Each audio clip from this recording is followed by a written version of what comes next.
अस्सलाम वालेकुम नाज़रीन, आज की वीडियो में हम बात करेंगे क्लैश उस्मान के वॉल्यूम 118 के लास्ट पार्ट यानी कि पार्ट 7 के बारे में। उम्मीद करते हैं कि ये कंप्लीट वॉल्यूम आपको बहुत ही ज्यादा पसंद आए। इसके बाद के वॉल्यूम यानी कि वॉल्यूम 119 का ट्रेलर अपलोड कर दिया गया है खिलाफत टीवी पर। तो ट्रेलर देखने के लिए आप सब्सक्राइब कर सकते हैं हमारे यूट्यूब चैनल खिलाफत टीवी को, जिसका लिंक आपको डिस्क्रिप्शन में प्रोवाइड कर दिया है। इसके अलावा इस कंप्लीट वॉल्यूम के बारे में आपकी क्या राय है आपने कमेंट बॉक्स में लाजमी बताना है। तो चलिए बात करते हैं एपिसोड के बारे में। एपिसोड के आगाज में हम देखते हैं कि कई खवातीन नगोल किले की राहदारी से आगे बढ़ रही होती हैं। इससे लम्हे उनके सामने कुछ बजंतनी सिपाही आते हैं, जिन्हें देखकर मलून खातून कहती हैं, आओ कमीनो ताकि तुम्हें जहन्नुम रवाना करें। इसके साथ ही वो सब उनके सामने आ खड़ी होती हैं, मगर इसी लम्हे पीछे से भी कुछ बजंतनी सिपाही पहुंच जाते हैं। दोनों तरफ से बाजंतनी सिपाहियों को देखकर वो थोड़ी परेशान हो जाती हैं और जैसे ही बाजंतनी सिपाही उन पर हमला करते हैं, वहां पे पहुंचने वाली सुल्ताना नेज़े से उनका वार रोक लेती हैं। सुल्ताना को देखकर खवातीन बहुत खुश होती हैं और बाजंतनी सिपाहियों पर टूट पड़ती हैं। बाला खातून कहती हैं, हम शाना बिशाना लड़ रहे हैं। हाँ वालदा सुल्ताना,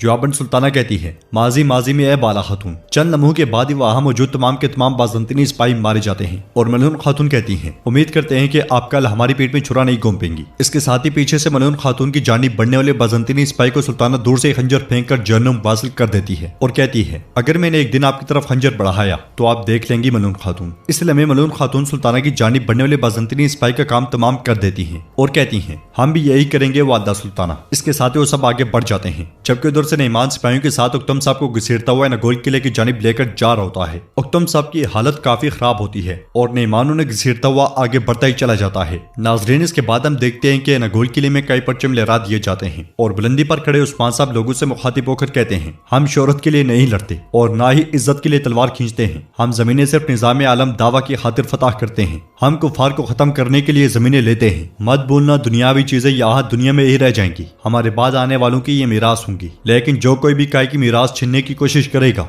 जो कोई हमारी मीरास हमसे लेगा, फिर हम उन्हें टुकड़ों में चीर देंगे और उनके सर उतार देंगे। यह सुनकर किले के लोग उस्मान साहब जिंदाबाद, उस्मान साहब जिंदाबाद के नारे बुलंद करते हैं। लोगों में खड़ी सुल्ताना को यह मंजर कुछ खास पसंद नहीं आता। जबकि बेंगिया खातून को परेशान देखकर अलचिचक पूछती है, अम्मा क्या हुआ? तो बेंगिया खातून कहती है, मैं राहत महसूस नहीं कर रही अलचिचक, तुम्हारे बाबा ने देर कर दी, ये गैर मामूली बात है। वो जंग में हमेशा सबसे पहले लड़ने वाले होते हैं। इस पर अलचिचक कहती है, फिक्र मत करें अम्मी जान, अल्लाह के हुक्म से वो आ जाएंगे। इसके साथ ही उस्मान साहब बुलंदी से नीचे आते हुए कहते हैं, उस कुत्ते को ले आओ। ये सुनते साथ ही सिपाही उलोफ को लेकर वहां आते हैं और उसे सहन के दरमियान में घुटनों के बल बिठा दिया जाता है। आगे बढ़ते बढ़ते उस्मान साहब उलोफ के सामने आ खड़े होते हैं और कहते हैं, तुम अकेले हो, लेकिन अगर तुम में से 1000 भी आ जाए तो मैं इलाही कलमतुल्लाह से कभी दस्तबरदार नहीं हूँगा, चाहे मुझे तुम सबका सामना करना पड़े। आप सबका अंजाम एक जैसा होगा। तो लोफ कहता है, मैंने अपनी जिंदगी लड़ते लड़ते गुजार दी, मैंने तुम जैसे हजारों को मारा। यह जमीनें बाजंतनियों की जहन्नुम का सामना करेंगी। तुम नईमान और आंद्रोनिकोस के दरमियान फंस गए हो। तुम जल्द ही मर जाओगे उस्मान, तुम जल्द ही मर जाओगे। जवाब में उस्मान साहब बाजू फैलाते हुए कहते हैं, हमारे मकसद के लिए लड़ने वाले हमेशा मरने के लिए तैयार रहते हैं। मौत हमारा इत्तेहाद है और शहादत हमारी ईद है। लेकिन ये कहते साथ ही उस्मान साहब तलवार निकालकर उलोफ पर तान लेते हैं और मजीद कहते हैं, आज तुम्हारा सर कटेगा। ये कहते साथ ही उस्मान साहब तलवार उलोफ के गले पर रख लेते हैं और सबकी नजरें उस्मान साहब पर ठहर जाती हैं, जबकि बैठ से नईमान मुसलसल किले की जानिब बढ़ रहा होता है। इसी लम्हे एक सिपाही आकर उस्मान साहब से कहता है, नईमान आ रहा है। यह सुनकर तमाम लोग एक मरतबा फिर तलवारें बेनियाम कर लेते हैं और उलोफ खुश होते हुए उस्मान साहब से कहता है, नईमान के दोस्त को नईमान के सामने कत्ल करने की हिम्मत तुम्हें नहीं है। देखते ही देखते नईमान पूरे काफिले के साथ उक्तम साहब को लेकर किले में दाखिल होता है और उस्मान साहब से कहता है, हम दोनों ने आज खूब शिकार किया उस्मान। ये कहते साथ ही नईमान उक्तम साहब को आगे धकेल देता है। उक्तम साहब को देखकर अलचिचक और बेंगिया खातून के पांव तले जमीन निकल जाती है और दोनों उक्तम साहब की जानिब बढ़ने की कोशिश करती हैं, मगर खातूनों ने रोक लेती हैं। अलचिचक मुसलसल बाबा बाबा पुकारती है और आगे बढ़ने की भरपूर कोशिश करती है, मगर आयशा खातून और अख्तमूर से पुरस्कून करने की कोशिश करते हैं। खातून बेंगिया खातून को भी आगे बढ़ने से मुसलसल रोक ली होती है। उक्तम साहब की हालत देखकर उस्मान साहब समेत उनके सिपाहियों को बहुत गुस्सा आता है और उलोफ कहता है, नईमान इस बेवकूफ को लगता है कि यह मुझे मार सकता है। इस पर नईमान कहता है, यह गलत है, बिल्कुल अपने साथ खड़ी वालदा की तरह। वो भी गलत तरफ का इंतखाब करती रहती है। इसने पहले मुझे सोना दिया और अब इसका सर काट रही है। जवाबन सुल्ताना कहती है, मैंने गलत इंतखाब नहीं किया,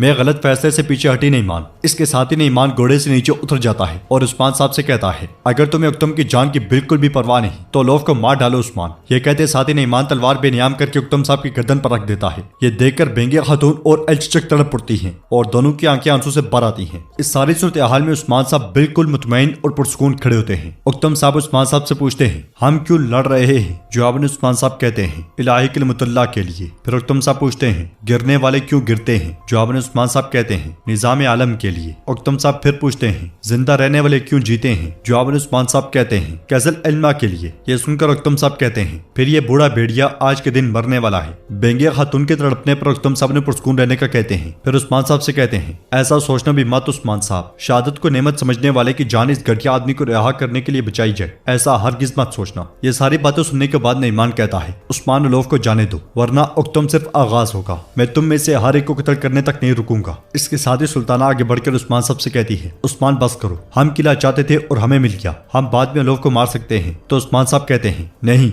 हरगिज नहीं। सुल्ताना एक बार फिर कहती है उस्मान मत करो। जवाब में उस्मान साहब भी कहते हैं नहीं, हरगिज नहीं, आज ये मरेगा। इस पर सुल्ताना पीछे हट जाती है और उस्मान साहब तलवार मजबूती से पकड़ लेते हैं। ये देखकर नईमान कहता है ऐसा मत करो उस्मान, मत करो। तो उस्मान साहब कहते हैं हमारे मुखलिस होने का सिर्फ एक ही उसूल है, जालिम पर रहम मजलूम के साथ गद्दारी है। तो नईमान कहता है तुम्हारी तलवार सिर्फ उलोफ की गर्दन नहीं काटेगी, ये उक्तम को भी मार डालेगी। ये सुनकर सब लोग बहुत गमगीन हो जाते हैं और उस्मान साहब कहते हैं दुरुस्त कहा, लेकिन एक फर्क है, ये उलोफ की एक लाश होगी और उक्तम बे मरे तो शहीद होंगे। फिर अपने इर्द गिर्द मौजूद लोगों को देखकर पूछते हैं बताओ मुझे क्या तुम मौत से डरते हो? यह सुनकर तमाम लोग कहते हैं नहीं जनाब नहीं। उस्मान साहब के सिपाही बारी बारी कहते हैं हरगिज नहीं जनाब, हम नहीं डरते। इसके बाद उस्मान साहब बेगिया खातून से पूछते हैं, उनका जवाब भी यही होता है हम नहीं डरते। यही सवाल उस्मान साहब एलचिचक से करते हैं तो एलचिचक का जवाब भी नहीं होता है। आखिर में उस्मान साहब उक्तम साहब की जानिब देखते हैं तो उक्तम साहब कहते हैं उस्मान साहब हम मौत से नहीं डरते। साहब के जवाब मिलने के बाद उस्मान साहब कहते हैं अब इस उलोफ को देखो, एक दफा देखो जरा इसको,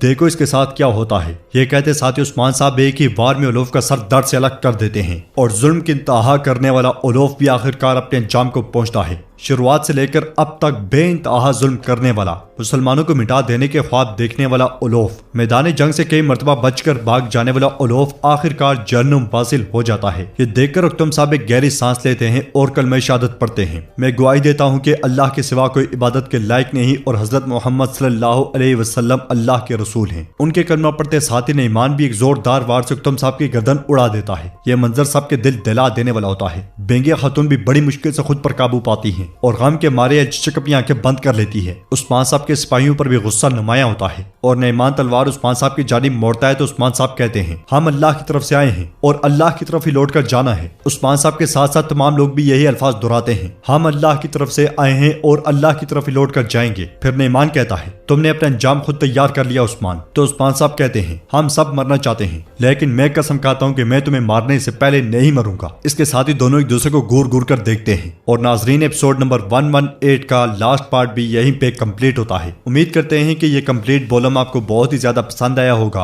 अगर आपको वीडियो पसंद आई है तो वीडियो को लाइक करें, चैनल को सब्सक्राइब करें और बेल आइकन पर लाजमी क्लिक करें। इंशाल्लाह मिलते हैं नेक्स्ट वीडियो में, यानी कि ट्रेलर में वॉल्यूम 119 का, जो कि अपलोड कर दिया जाएगा कुछ ही देर बाद खिलाफत टीवी पर। उसका लिंक भी डिस्क्रिप्शन में दे दिया है, आप वहां जाकर देख सकते हैं ट्रेलर को रात को 9:30 बजे। तो फिर मिलते हैं इंशाल्लाह नेक्स्ट वीडियो में, तब तक के लिए अल्लाह निगहबान।